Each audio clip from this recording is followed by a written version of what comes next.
What's up, guys? It's your boy Kazaris back with another fun little deck profile. It was so hard to decide what I wanted to do, but today we have Thunder Dragons. I have a ton of ideas, but we're just going to start with this. This is what I was most excited for.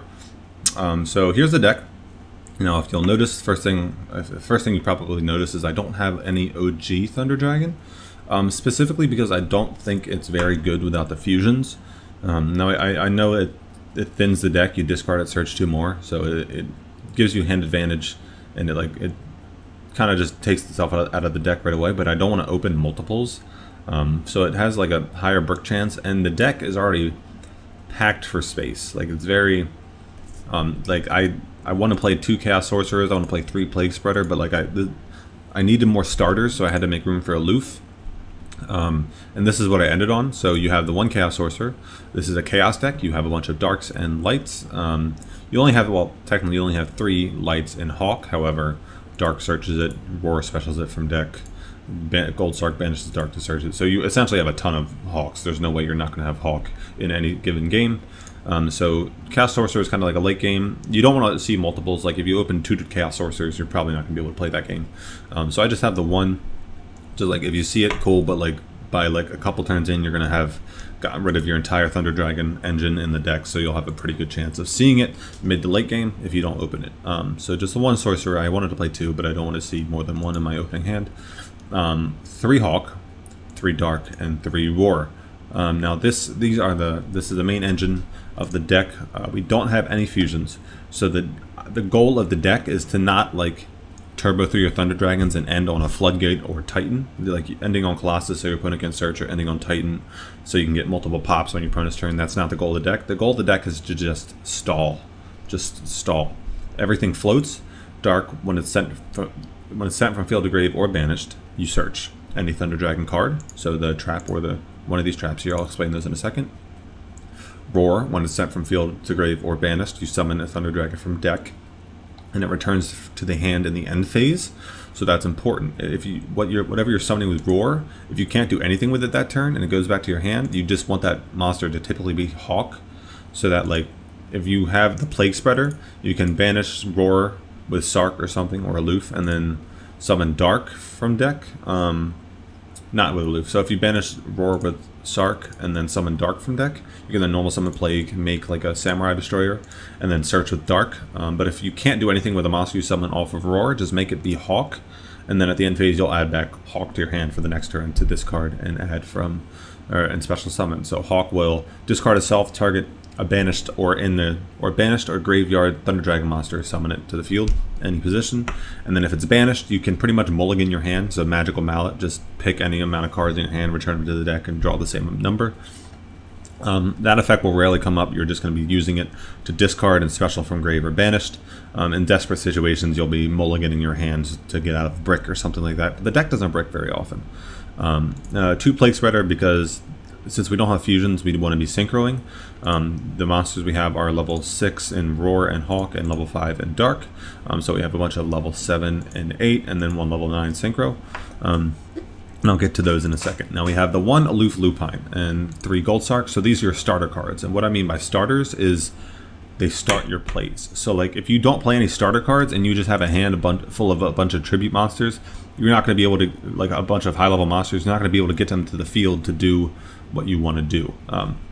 So Aloof, when it's normal summoned, this was played in Metaphys, so kind of the same logic. You banish either Dark or Roar in your hand, and then banish whatever you didn't banish.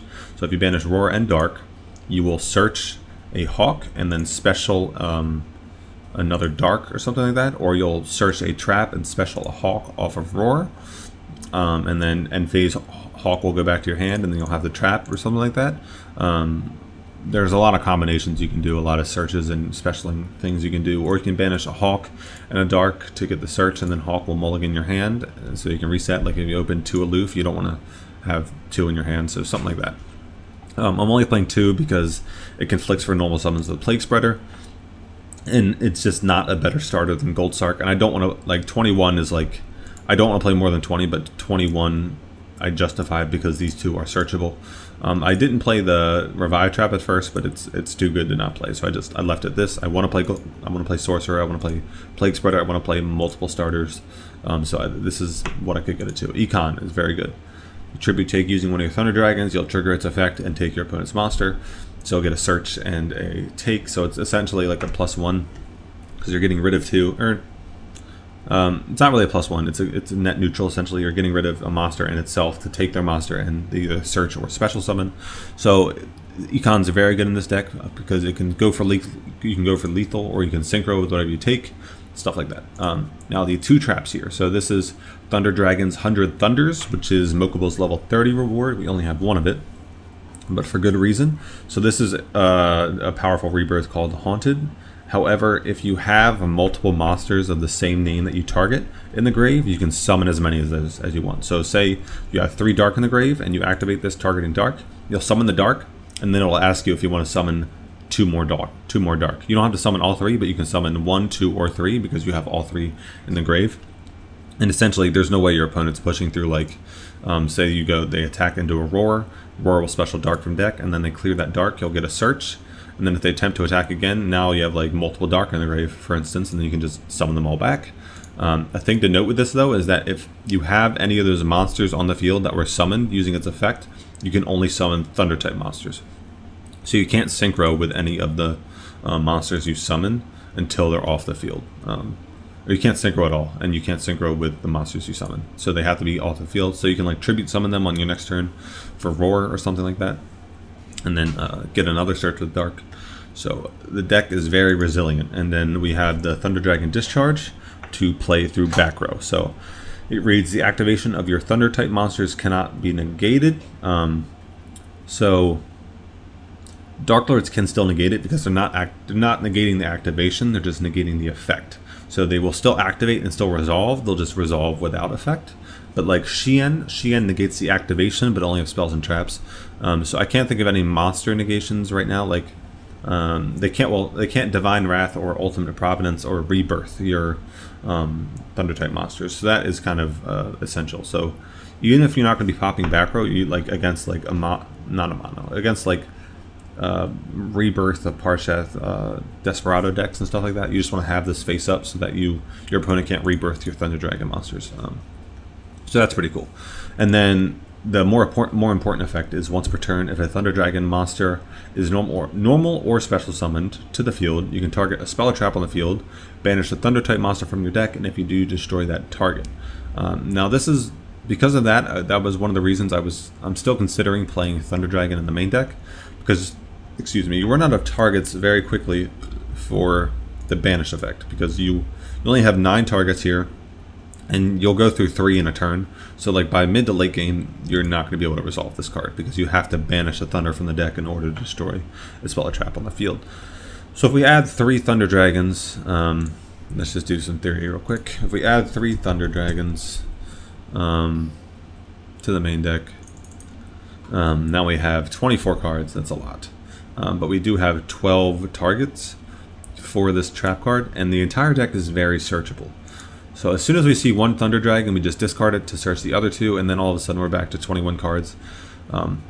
However, if we do open with 2 Thunder Dragons, that's pretty much just 1 dead card, an extra dead card in our hand, because we can't make use of either one, pretty much. So it's very, I don't know.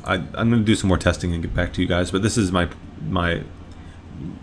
more than preliminary build, because it's pretty, I've tested it a good bit and I like it a lot. But I'm still considering the Thunder Dragons. But that's the main deck. And then extra deck, we have the 1 Vermilion Dragon mech, simply because we can go Plague and Dark into a level 7, and then summon back the Plague and go into Vermilion. Just a good all-around card. Could be Gigantic Castle or something like that. 2 Scrap Dragons, because it's the best level 8, best generic level 8, and if we can summon 2 Scrap Dragons, we can destroy 2 cards in a turn, and then push for lethal, so that's very good. So beyond the discharge, this is your other way to push through back row. 1 Black Rose, because Plague and Dark makes Black Rose. You'll get a search, blow up the field, very good. When it comes up, and you're going to want to have it for then. An Ancient Fairy Dragon. Now, Necro Valley being actually released is a very more prominent threat. It doesn't shut us down entirely, because we can mess around with the banish zone a bit and summon from there and add back from there with Dark and Hawk. However, it locks out our graveyard, which can be kind of annoying. So just going into like Dark and Plague to make Ancient Fairy, and then destroy the Necro Valley, get a search off Dark, and then if we have like the other Plague in our hand, we can summon it from hand with Ancient Fairy to go into Vermilion, or we can just summon back the Plague from our grave to go into Vermilion. So I like the Ancient Fairy a lot, especially if I don't want to Black Rose the field, if I just want to pop the field spell, or we can pop like the new Element Saber field spell, something like that. So that's pretty cool. And then the one Samurai Destroyer. So this is the new Armades, out of the new box. It's a rare, very generic, a tuner and a non-tuner. Now it's not exactly Armades. It reads: if this card battles an opponent's monster, your opponent cannot activate cards or effects until the end of the damage step. Also, that opponent's monster has its effects negated during that battle phase only. If this face-up card in its owner's control leaves the field because of an opponent's card effect, you can target a machine-type monster in your graveyard, special summon it. So if Dark Lords, for instance, activates Desire and sends it to the grave, it will activate it to target itself and summon itself back. So they can't destroy it or get rid of it by sending it to the graveyard. They can only battle over it, banish it, or shuffle it into your hand or deck. So any card that destroys can't deal with this card. And it's a little bit better than Armades in the sense that it negates the monster that it's battling. Armades doesn't do that. It just negates effects from activating, but this stops continuous effects as well. So like Gravekeeper Supernaturalist gets its attack boost from the levels of the monsters it summoned. This negates it, so this will always beat it in battle, because even with Necro Valley it's only 2500 and this will always be 2600, so that's pretty relevant. But it has to be battling a monster to negate effects, so that's the only downside to it. But other than that, that's the deck. I like it a lot. Still, again, a few minor tweaks here and there, but I like this version. So let's get into some duels. Alright, we're up against the Seto Kaiba Dark Side of Dimensions version. So what you're looking for, a hand like this is very good. So like I said, so Thunder Dragons now, you cannot fuse with them, so it's more of like a stall until you can make some big pushes kind of deck. So right now with this hand, we want to discard Dark to search a Dark. Now we have a Dark in the grave to use with Hawk. So I'm going to use Hawk effect, discard the special summon Dark. And now in this instance, I'm going to use Roar's effect to add back Hawk. This way we have Hawk for next turn, and then we can set this trap here to reborn Roar. And then on his turn, he's going to have to push through Dark, which is going to give us a search, and he's going to have to push through Roar, which is going to give us a special summon. So yeah, I think we're good. He has to push through 3 monsters, and then we're going to get a search and a special summon if he does. So he has Snipe Hunter, so I'm assuming he's going to force the back row here. Yeah, that's fine. Just going to use Roar's effect, or the Revive Trap, to bring back Roar.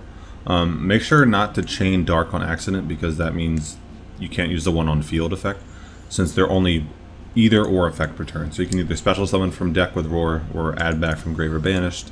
You missed. And then you can either search a Dark with itself, or search another card instead. That's fine. Swing and a miss again. Nice. The first one technically hit because he forced the back row, but that miss made a difference, I believe. He's going to end there, really. So he's not going to push through anything. So that kind of that puts us in a bit of a weird position. I might use Dark in my hand to search again. That way we can Hawk, bring back Dark, and then triple beatdown, get Roar to 33. Yeah. I'm going to discard Dark and search itself for that play on the following turn, and also so that we don't draw Dark. We do Gold Sark. Now we could Tribute Summon Dark over Dark to search Roar, and then add back the Revive Trap, but I think I just want to...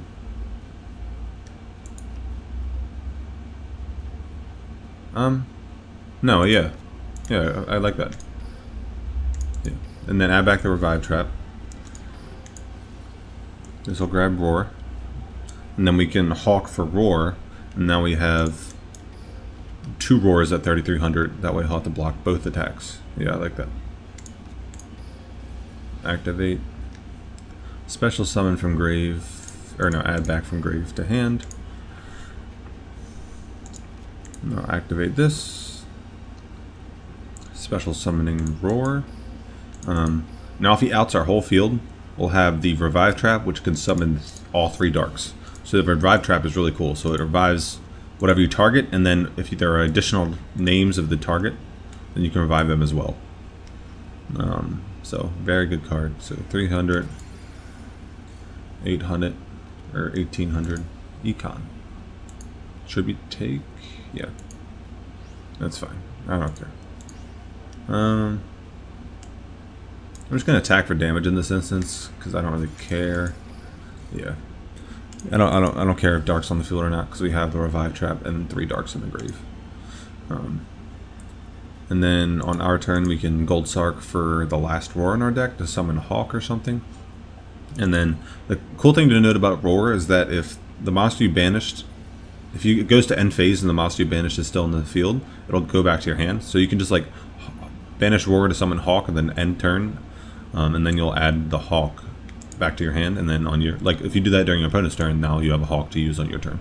So very cool plays to use with this deck, since you just have to know all the niche interactions of the Thunder Dragon monsters themselves, because you're not going to be able to use fusions. So you have to know like how to recycle them properly, how to manage your resources very well. And as you noticed probably in the intro, we don't have the original Thunder Dragon.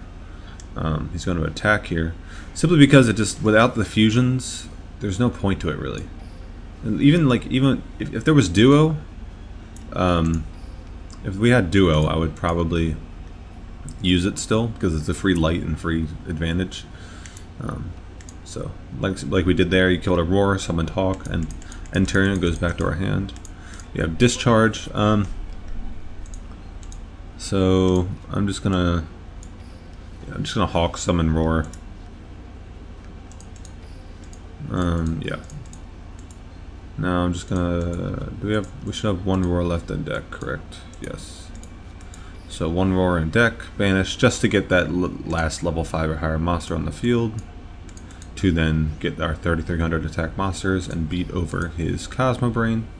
This deck is much better than Blue Eyes because it floats better, and we beat down over them. I'm just gonna set the trap because we can, and he's gonna scoop it up there. All right, let's do another one. All right, so we're up against the Lumis and Umbra. I'm going first. Not ideal. I like to go second, get that additional resource in a battle phase. That's okay. Our hand's pretty solid. We opened both traps, which is actually pretty good. So I'm going to use Sark to banish Roar. Yeah, I'm going to summon Dark, and then I'm going to tribute Dark over Dark, because if we leave the Dark on the field, remember it'll return to our hand. But we want to get the search. Don't chain Dark there. So if you're not paying attention, and you see Dark's effect to trigger, you'll think it's asking you to summon it from deck. Pay attention. Don't chain Dark to the activation of Roar, because then you can't get the other effect of Dark, which allows you to search. So I'm going to set these two. I'm going to hold the Hawk. I don't really need to use it here. Yep. So on his turn, if he outs the Dark, we get another search, in which case I'll probably search the Roar. Yeah. Just continuously loop. Just Dark, Roar, Hawk, Dark, Roar, Hawk, Roar, Hawk, Dark, whichever order. Hawk you don't want to be banishing typically unless you need to mulligan your hand. Otherwise, you just want to have it in your hand to keep discarding to summon from grave or banished. Cyclone doesn't matter there. Like, if we need that trap back, we can just add Roar to our hand if he clears us Dark, and then Roar can discard and add from either graveyard or banished. Doesn't matter. We have the opportunity to use the trap there, but we're not going to. Now, Gold Sark will add the monster to our hand, so not only does it start our plays by banishing Roar, if it 2 turns passes and that Roar is still banished, we'll get it to our hand, so that's just free advantage pretty much. If it goes for 2 turns, that Gold Sark turns into a +1, which is pretty neat. Pretty neat. We should have one dark left in deck. So I could banish dark to get Roar to hand, discard Roar, add that trap back. And then I'm just gonna attack into that monster, I think. This could be subs? No, wait, no. It's not subs anymore. So yeah, I'm gonna banish dark here to add the Roar. Yeah. So I want that trap back. Banish dark. Activate dark effect. Add Roar. And then on the following turn, we're going to get that Roar that we banished with the first Gold Sark. This deck has a lot of thinking involved. It's not linear. It's not linear in the slightest. Very, very niche interactions every single game that you have to be aware of. It's hard to play, honestly. Without the fusions to be going into constantly, it's very difficult to play. So now we have the trap. No. I'm going to activate the Hawk here just to put some pressure on. Summon the Roar. Yeah, so we've used all the... So we used Roar to add back, Hawk to special, and Dark to search already. So we don't have any more effects to use. Oh, that was a misclick. So make sure you're paying attention to which ones are banished and in the graveyard. There should be a little symbol on the bottom of the card that you're targeting. That should tell you whether it's in the grave or banished.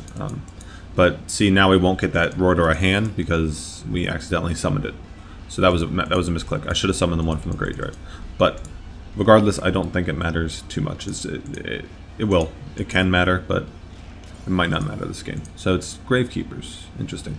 So Nobleman, if it's destroyed by battle and sent to the grave with my attacking monster. So you can't crash a Nobleman and summon. So he's going to set a Spy here. It is better to just attack into the Spy, because either way he's going to flip it face up. If we don't attack it, then he has a Spy and whatever he summons, which could be Descendant. And then he'll have the Spy to be able to tribute. But in this case, he should just be summoning Recruiter. Yeah. So. No, just Priestess. Okay. So if he activates Necro Valley, we have to shotgun our effects, because then this Revive Trap isn't live anymore. So if he activates Necro Valley, before it resolves, we're going to chain the Revive Trap and then chain the trap that destroys. So that way, the trap that destroys will have resolved by the time you summon. So that way you can trigger its effect to special or to destroy a back row your opponent controls. And you have to make sure you have enough targets in your deck to banish, because you have to banish a Thunder type in order to trigger it. So he's going to summon Spiritualist. He forgot an extra deck. He forgot an extra deck. I don't think he realizes he forgot an extra deck. He's going to scoop. Oh no, he's going to scoop here, I think. I've been there, dude. Oops. But yeah, either way, we were in a good position there, because if he activated, even if he had the Necro Valley or the Spiritualist, it didn't matter. Because we just were able to pop his back row, and we had beat down to be bigger than anything he summoned. So we were in a very good position there. I don't think we were losing that game. Let's do another one.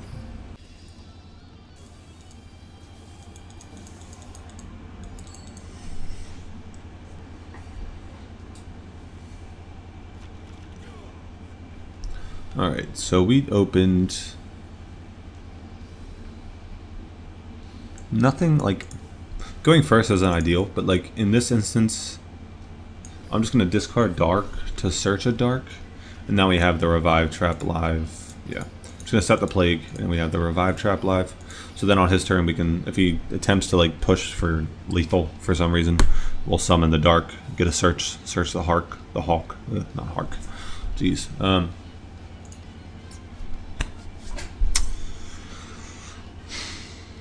think we're just going to activate the trap. Yeah. No reason not to. We can add it back with Roar on our next turn. Something to note, when you have a monster summoned by the trap on the field, you can only summon Thunder types, so we can't Synchro in this instance. But we can Tribute Summon. So I'm going to Tribute Summon over the Dark for the Roar. Dark will search. We'll search Hawk. And now we'll be able to Synchro for Scrap Dragon. Right? Yep. Be able to Synchro for Scrap Dragon. Special. Scrap Dragon will pop this back row.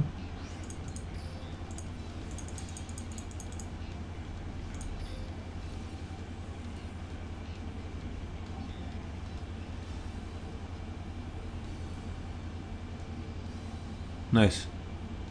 We force the back row here. If I summon this dark, I'm out of darks. If I summon this roar, I'm just gonna summon Hawk just for a destruction target. Doesn't even have to be a destruction target, actually. Yeah, I'm gonna use Plague here. Return the dark to the deck. Summon it. I could summon another Scrap Dragon, or I could just use this one on the field to use the Plague I summoned back and pop the back row. Magician's Nav. Okay, well, whatever he summons, I'm just going to out it because he can't be bigger than anything. Okay. Alright, so this is going to be an actual game now because I can't push for lethal. Yeah, I'm just going to discard Hawk, summon Roar. Okay. Yeah. Okay. Alright, okay, so we just leave the Hawk and then it'll go back to our hand because it's summoned off Roar, and we're going to end our turn and just going to return. Yep. Alright, now it's his turn. Now he has 3 monsters he has to push through, and we'll get a search off of the dark. That we summon off the Roar, if he gets that far. Summon Rod, sure.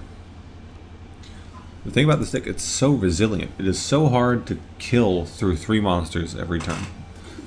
He's just going to scoop. Alright, so that's going to do it for this video, guys. Like I said, I have a ton of ideas.